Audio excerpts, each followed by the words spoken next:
Sylus' Anecdote, Land of Lost. Chapter 1, High Alert. Treelar 404, Feather's Star. A fully loaded spaceship returns to a planet shaped like a black diamond. A young deputy grumbles as they pass the 7th checkpoint. They scoured the galaxy for rare treasures, gifts for the Overlord's birthday.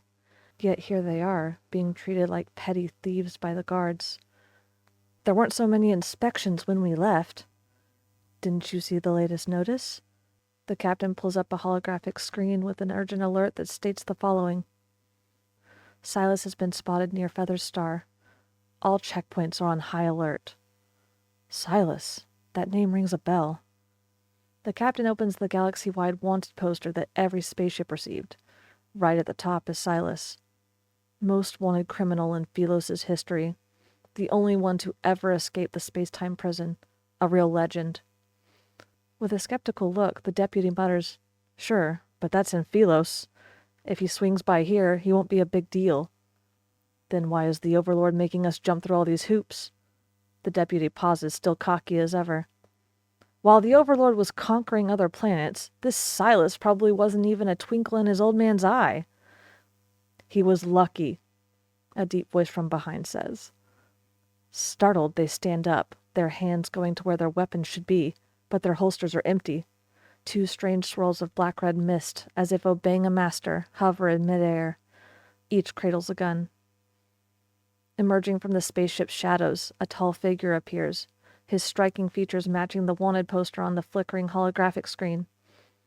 With each step, mist emanating from his hand coils around the two frightened men, as if claiming its prey. His lips curl into a faint smirk, but his eyes carry a deeper message. But the Overlord's luck has run out. As the ship nears the final checkpoint, a detection window pops up. An electronic voice states, "Password? R79-G32. The captain recites a string of numbers and letters with the utmost caution, knowing that any mistake could tighten the mist's grip around his neck. The window's light scans the captain's face. An electronic voice then states, "Biometric verification confirmed. Please proceed." The ship glides past the checkpoint and into the airspace above Feather's Star's capital. The deputy, still bristling with defiance, gives a warning. "You're walking into a trap. You know nothing of the Overlord's might." Meanwhile, Sylus lounges on the couch behind them, idly toying with the confiscated guns. He's unfazed. That depends on whether or not his trap can handle the weight of a spaceship. What the? The captain and deputy exchange a panicked look, but before they can react, tendrils of black-red mist coil around their arms, yanking them toward the spaceship's control panel. "No! Stop! Are you out of your mind? We're all gonna die!" Click. A crisp noise fills the air, bones giving way under pressure. Amidst screams of agony, their twisted arms are puppeteered by the mist to jab at the control panel's buttons. Unfortunate. I thought the captain had a brain cell. It's the last thing the captain hears as the ship dips and hurls toward the Overlord's fortress. Chapter 2. Absolute Suppression. The impact caused great fire, illuminating the night sky above Feather's Star's capital. The fully armed Overlord hurries to the depths of his fortress, where lies a treasured bunker. It was with these very implements that he subdued Feather's Star, turning it into a cesspool of vice that leaves galaxies full of dread. As for the army outside, each soldier is a villain, their hands stained with blood. The Overlord's attempt at self-comfort is interrupted by the endless screaming outside. Behind the thick door acting as a barrier, he doesn't know what's happening in the unfolding chaos. Suddenly, tendrils of black-red mist breach the supposedly secure door. They wrap around him and drag him toward the detection device. "Biometric data confirmed." The electronic voice rings out as the door, designed to withstand any assault, swings open. It's as if a red carpet is being rolled out for an unexpected guest. But the smiling figure who walks in doesn't act like one. He eyes the glittering treasures in the bunker. "I thought you'd head straight for the armory. You spared me the trouble of doing some extra work." "You've gone through a lot just for these, huh? You may have them all. As a seasoned criminal, the Overlord knows when to yield to a superior adversary. Sylus sits on the diamond throne, crafted by the Overlord himself. The mist obediently fetches the treasures from a cabinet. The Dawn Galaxy's nebula stone, Reinhardt's holy crystal. You've certainly plundered your fair share of places. Recognizing these gems so easily, aren't you just like me? It's been ages since the Overlord had to slap on a fake grin. It's a little goofy. You got the muscle, I got the goods. How about we make a deal? Stick with me. I have a bunch of people here ready to kick the bucket for you. Sylus lets out a lazy chuckle, as if a bad joke was just told. Unfortunately, none of the loot here will satiate my appetite. What do you want? Sylus raises a finger, the mist pulling the Overlord to him. He leans in and locks eyes with the Overlord, and his right eye emits a faint glow. I had to embark on a long journey. What I want is the whole planet. Is that okay? The Overlord's gaze starts to glaze over as he plops down to the ground, staring blankly at the man on the throne. His lips twitch uncontrollably. Yes. Chapter 3. Mysterious Visitor. The partially destroyed fortress is slowly being repaired, and everyone is preparing for the Overlord's birthday. Even though the Overlord called off the interstellar checkpoint alert, started counting the spaceships in the fortress, and raised the requirements for gifts from the visiting High Lords, people don't question it because of his history of being a greedy and capricious dictator. There are just rumors that the Overlord's been tied up with a mystery guest. You lost again. Smirking, Sylus flips the king on the chessboard. You already coughed up 97 spaceships. To fill them back up, you'll need a lot of gifts. Can you do it? That's nothing. The Overlord, stuck on his throne by the mist, manages to flash a grin. Only during a game of chess is he allowed to have a brief moment of clarity. As long as I give you what you want, you'll let me go, right? Sylus nonchalantly resets the chessboard. I prefer a nice 100 over 97. Bastard. For the first time in his rotten life, this slips into the wicked Overlord's thoughts. But he keeps up his eager facade. Sure. Outside the floor-to-ceiling windows lies an artificial garden. Glowing eyes lurk in the shadows with the occasional growl breaking the silence. Are they yours? Sylus asks, laid back. They've been hand-picked by the High Lords from all over the land. If you're interested, I can have them loaded onto your spaceship. A cage is no place for beasts. He casually starts another game of chess. As the Overlord's birthday draws near, spaceships loaded with gifts continue to enter the planet, lining up at the port as instructed. The High Lords flock to the fortress to pay their respects. As they settle down in the banquet hall, the room's fancy crystal chandeliers suddenly go out, plunging everyone into darkness. In the shadows, red mist moves like vines and seals off all entrances and exits. Some try to break through the blockade, but as soon as they get close to the mist, screams resound, which sends shivers down their spines. Everyone. A deep voice cuts through the anxiety from behind the Overlord's throne. You have yet to wish today's star a happy birthday. Accompanied by the strike of a match, red candlelight flickers.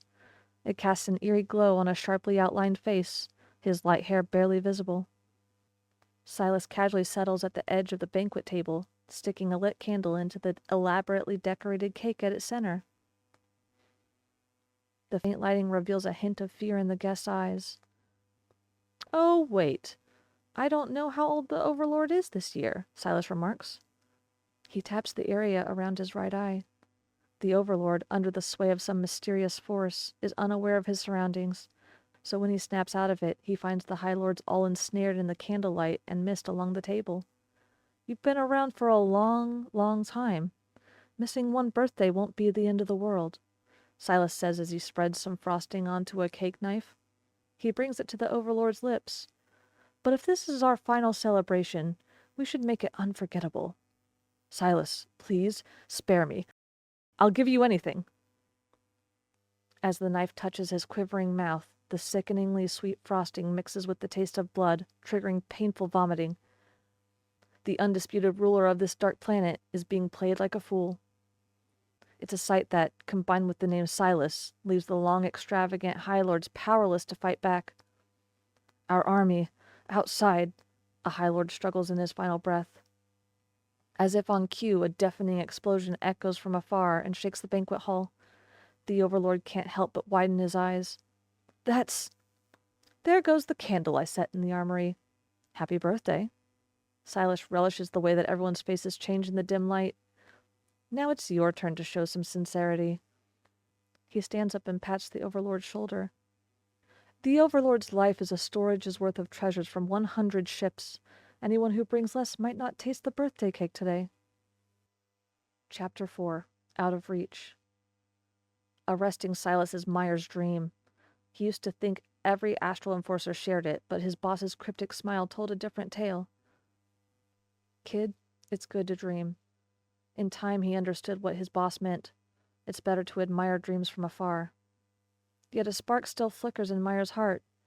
If an enforcer had arrested Sylus and thrown him into the space-time prison, why can't he be the one to toss this escapee back in?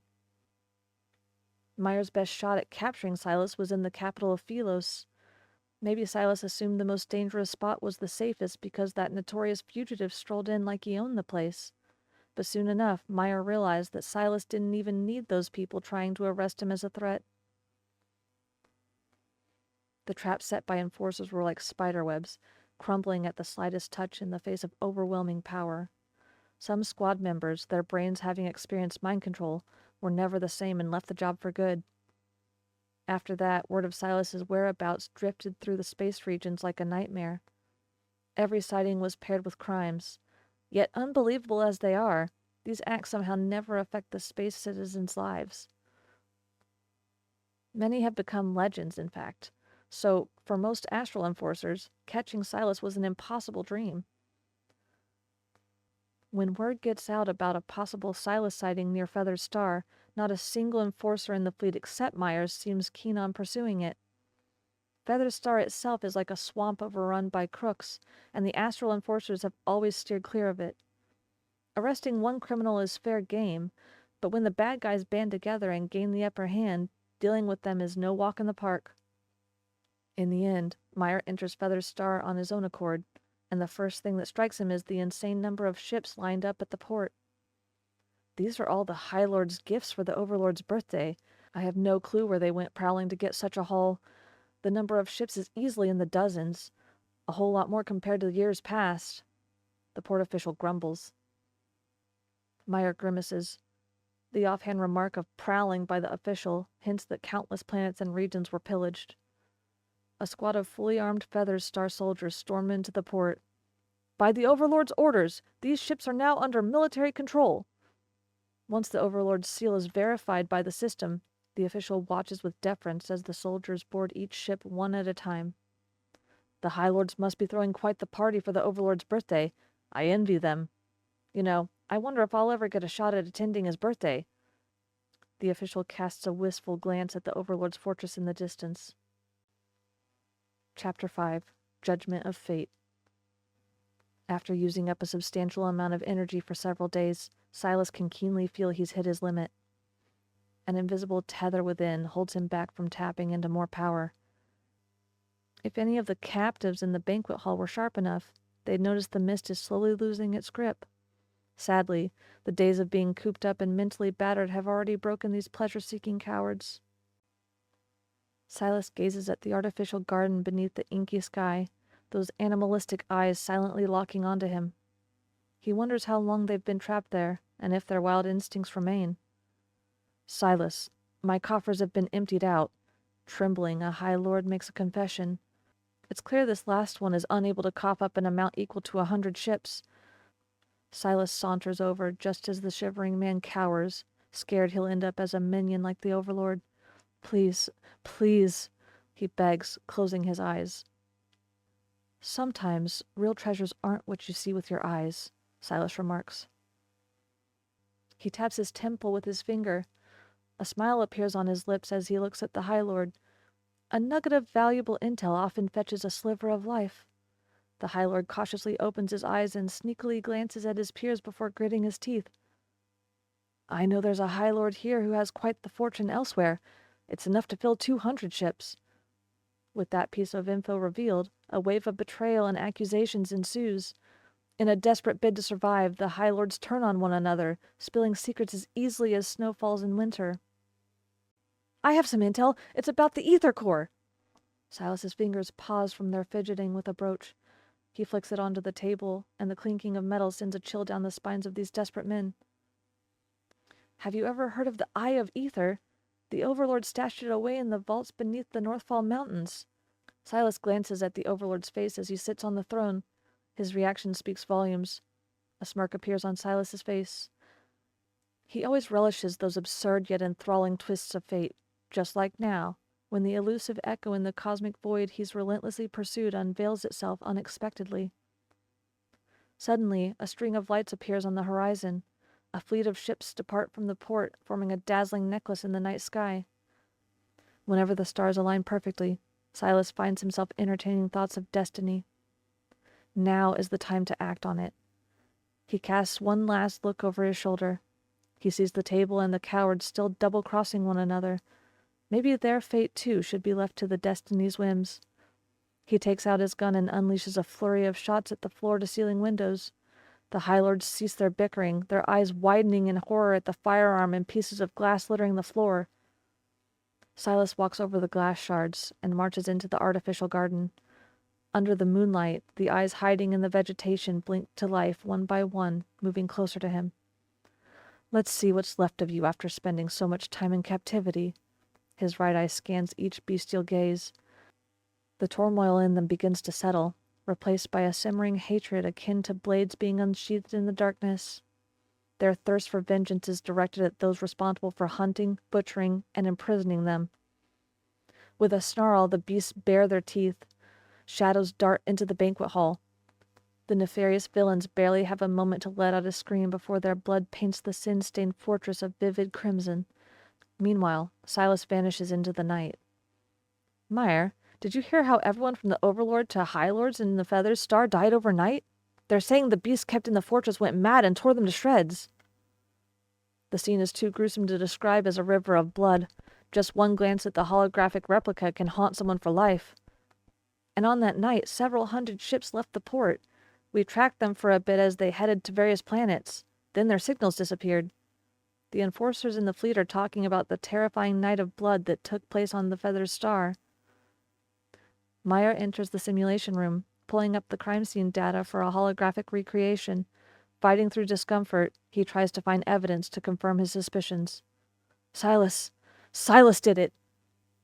The enforcers, still in a heated discussion, are astonished as their colleague bursts into the room. Meyer projects a hologram. There's a brooch soaked in blood. Something made from the same material as this brooch was there when Sylus escaped from Sylus. Sylus was in the banquet hall that night. He committed all these crimes, even plundered the planet's wealth. The enforcers scrutinized the analysis displayed on the screen. This material is centuries old. It's been used in countless artifacts over time. As legendary as Sylus may be, the idea of one person looting an entire planet still seems far-fetched.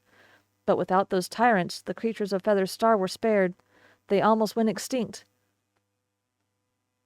Before long, the conversation veers in a different direction. But in the background, that holographically restored brooch seems to glimmer faintly. It captivates the dreamer still in pursuit of that impossible dream. Chapter 6. Journey begins. A spaceship traverses the silent expanse of space. Its cabin resonates with the melodies of classical music and the aroma of freshly brewed coffee. They alleviate the monotony of the journey. All the treasures on the ships have been reclassified based on their planetary origins and returned to their rightful owners. A deep voice cuts through the music's elegance, relaying messages from distant sources. Have you received your payment? Working with you is always a treat, but with all these cosmic treasures, wouldn't you keep some for yourself?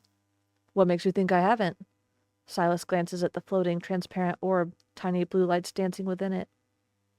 They're seemingly propelled by an unseen force, constantly gathering and dispersing. Do you have your eyes set on your next prize already? Sylus reveals a cold smile. What, still hungry for more? The sweetest is always saved for you. We just want a little taste. You better learn to quit while you're ahead. Our next target isn't something you can grab.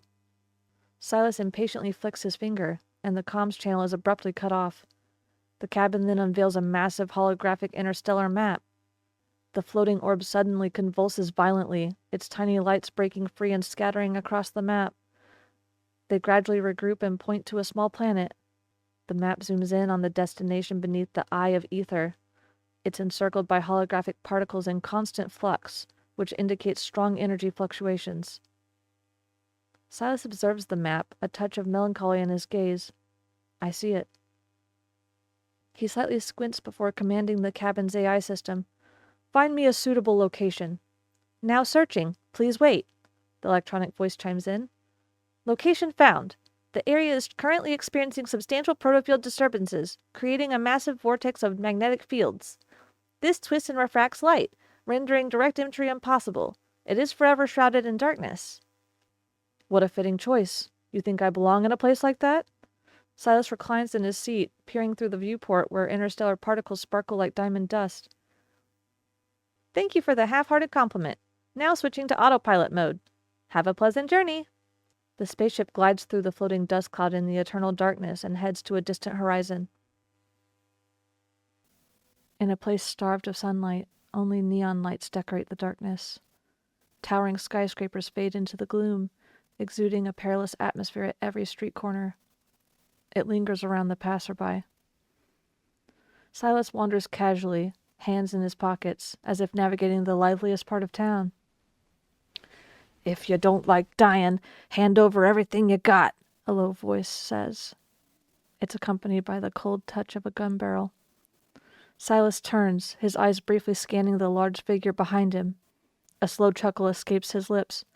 Ah, lucky number 13. Before the man can even utter a what? Black-red mist deftly twists his wrist, redirecting the gun muzzle to his own temple. While I often enjoy killing time, no one likes flies buzzing around, Sylus remarks, his gaze drifting from the man's pale face down to his attire. Maybe it's because I'm not blending in. Under indifferent cold scrutiny, the thug's legs tremble. His mind momentarily stops working at the unexpected question. What's the fashion like around here? Huh? The gun floats in midair, its pressure against his scalp growing impatient. Like that! The thug gestures with trembling fingers at an advertisement flashing on a mall's large screen. A man wears a leather jacket as he zooms through neon-lit streets on a hefty motorcycle. Sylus raises an eyebrow. All right then. When in Rome, do as the Romans do.